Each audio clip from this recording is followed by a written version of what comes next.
सबको नमस्कार। ये जग अंधा मैं कहीं समझाऊं। मनुष्य का जो जीवन है वो आध्यात्मिक साधना के लिए ही है और इसको छोड़ के और दूसरा कोई भी काम मनुष्य का नहीं है और इसी काम करने के लिए मनुष्य इस संसार पर आया है। लेकिन जो मनुष्य का काम है वो काम मनुष्य आज तक किया ही नहीं। मनुष्य दूसरे काम में फंसा हुआ है। सभी भुलाना पेट का धंधा।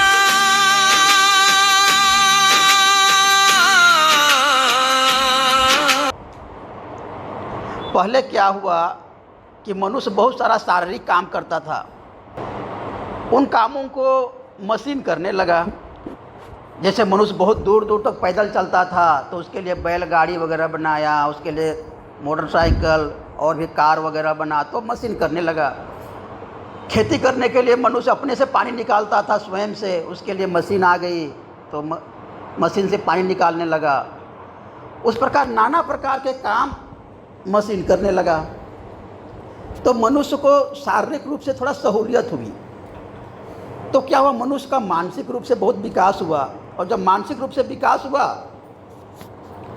तो मनुष्य बहुत प्रकार के चिंतन मनन करके बहुत सारे चीज़ें और आविष्कार किया। मानसिक क्षेत्र में उसका बहुत सारा काम हुआ। और अभी क्या कर रहा है मशीन, मनुष्य के मानसिक काम को भी कर रहा है। जिन कामों को मनुष्य करता था मनन करके चिंतन करके, उन कामों को आर्टिफिशियल इंटेलिजेंस के माध्यम से कर रहा है। एक कविता लिखने के लिए आपको कितना चिंतन मंथन गहन करना पड़ता था किसी विषय पर।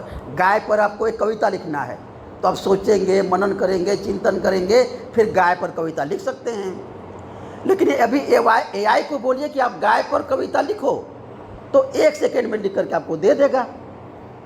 जितना भी प्रकार का गुना भाग करना है वो सब करके दे देगा। तो सारे काम अभी एआई कर रहा है, आर्टिफिशियल इंटेलिजेंस कर रहा है। तो मनुष्य का जो मानसिक काम था उसको भी मशीन कर रहा है। तो मनुष्य के लिए एक ही काम बचता है, वो है आध्यात्मिक साधना। दूसरी कोई काम नहीं है। मनुष्य का शरीर को परमात्मा ने इसलिए इस प्रकार डिजाइन किया गया है, शरीर को और मन को, कि मनुष्य आध्यात्मिक साधना करके परमात्मा की प्राप्ति कर ले और उत्सव मनाए।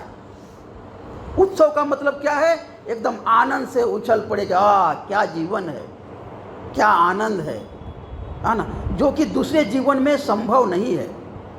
और इसी के लिए बाबा इस धरती पर आए और इस प्रकार का दर्शन दिए।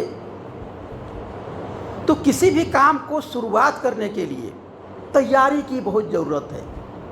जब तक आप बढ़िया से तैयारी नहीं करेंगे उस काम का आप मज़ा नहीं ले सकते हैं, उस काम में आप आगे नहीं बढ़ सकते हैं और लक्ष्य को प्राप्त नहीं कर सकते हैं। तो साधना भी एक यात्रा है, आध्यात्मिक साधना भी एक बहुत बड़ा काम है और इसके लिए तैयारी चाहिए। बिना तैयारी के आप आगे नहीं बढ़ सकते हैं।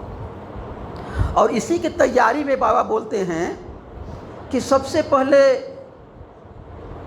यम साधना करनी पड़ेगी।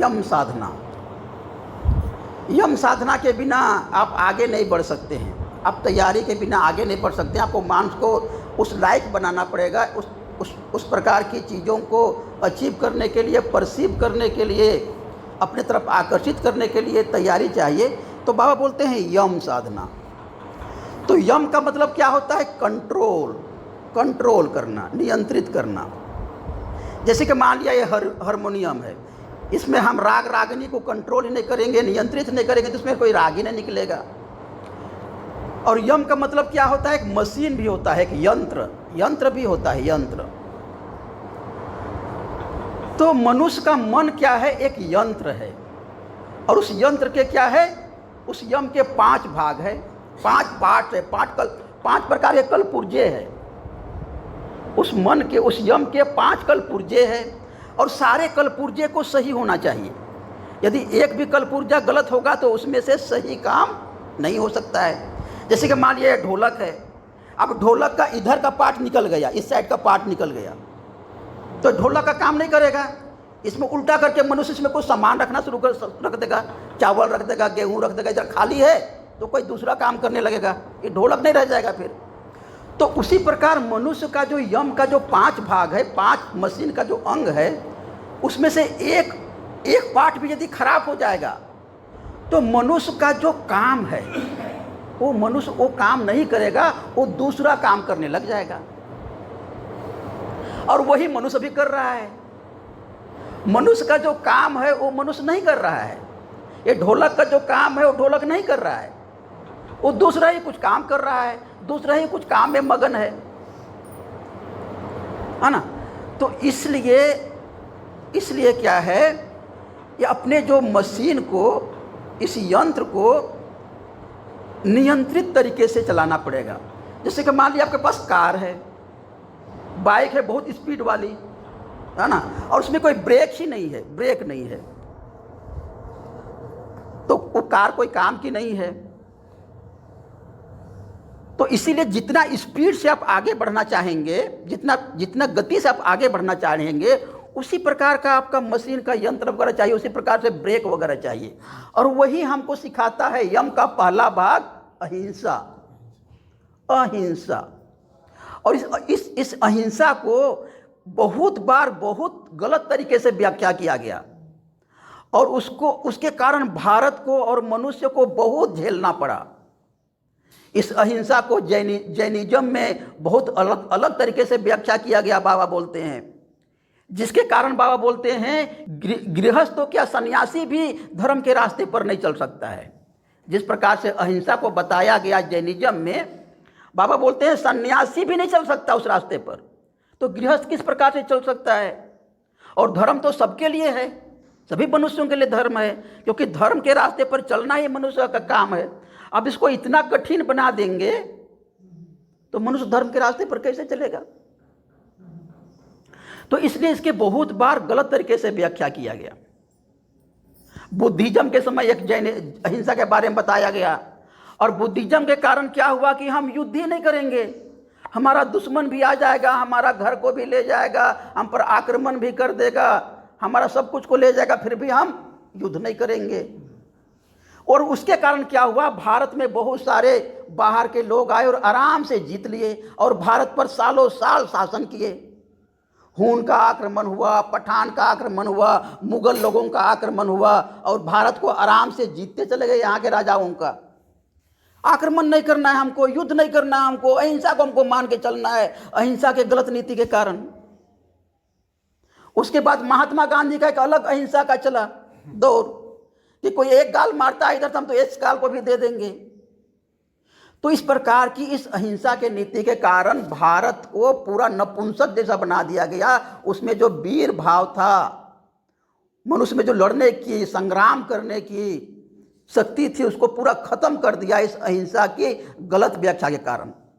हालांकि हम लोग देखते हैं कि श्री कृष्ण भगवान ने कितना अच्छा इसका एग्जाम्पल दिया है अपने जीवन में अहिंसा के बारे में, लेकिन आदमी उसको अनुकरण नहीं करके अपने से कुछ मनगढ़ंत बातों को लेकर के इस अहिंसा के रास्ते पर चल पड़ा, और मनुष्य गलत रास्ते पर चल पड़ा, और उसे बहुत भुगतना पड़ा।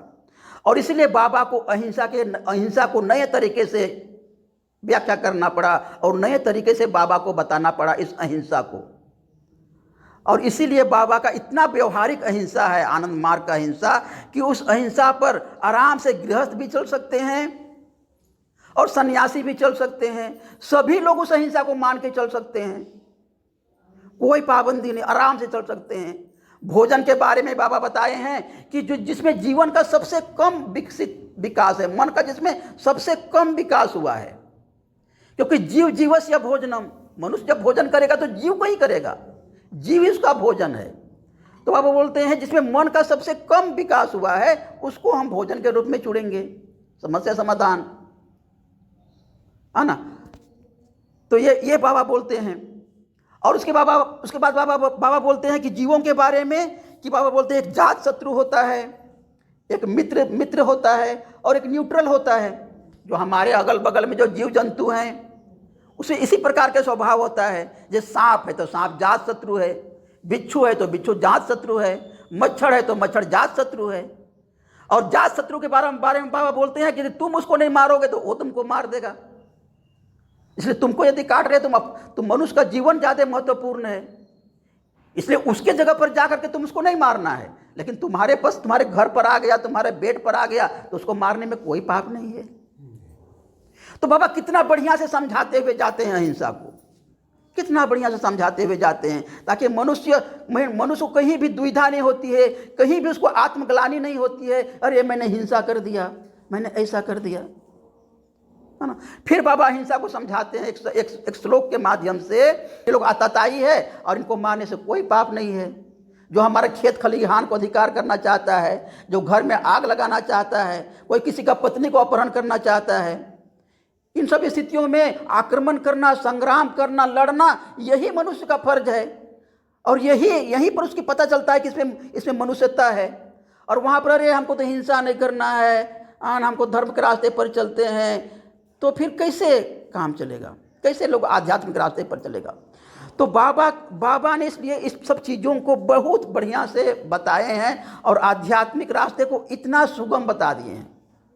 तो इसलिए अहिंसा, मन से, वचन से और कर्म से किसी को हिंसा नहीं करना, किसी को विकास में बाधा नहीं करना, किसी के प्रगति में बाधा नहीं करना।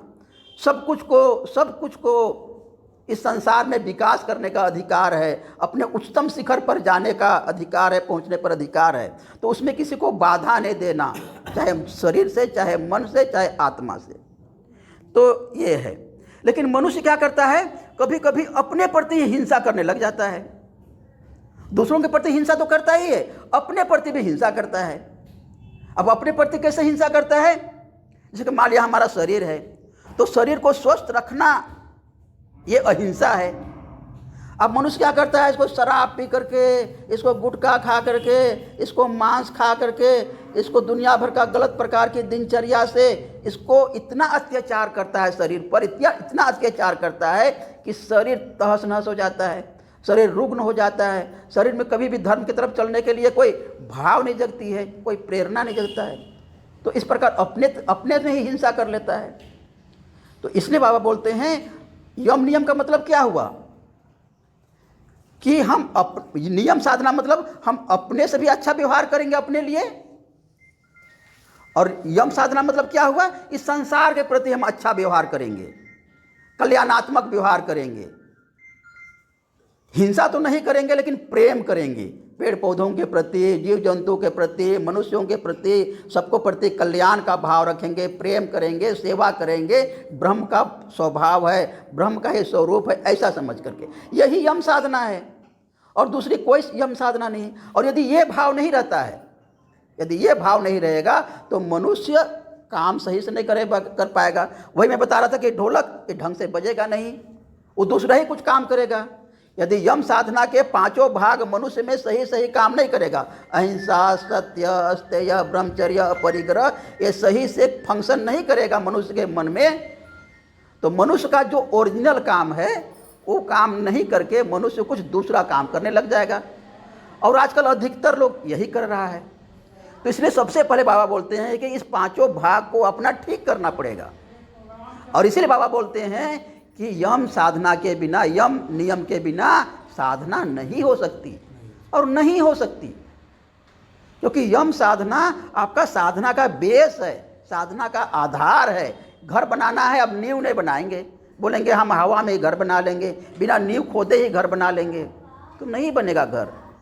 बनेगा भी तो कमज़ोर बनेगा, छिछला बनेगा, हो ही नहीं सकता। तो इसलिए यम नियम की बहुत आवश्यकता है। यम नियम क्या करती है, हमारे मन में पवित्रता लाती है, प्यूरिटी लाती है, सात्विकता लाती है, और उसी आधार पर, उसी को बेस करके हम साधना कर सकते हैं, ध्यान कर सकते हैं। और मनुष्य का जो सही काम है, मनुष्य जिस काम करने के लिए इस धरती पर आया है, और फिर वाकई में वो वही काम करेगा। हारमोनियम वही काम करेगा, ढोलक वही काम करेगा, और मनुष्य वही काम करेगा, साधना करेगा, परमात्मा से प्रेम करेगा और जगत की सेवा करेगा। परमपिता बाबा की जय।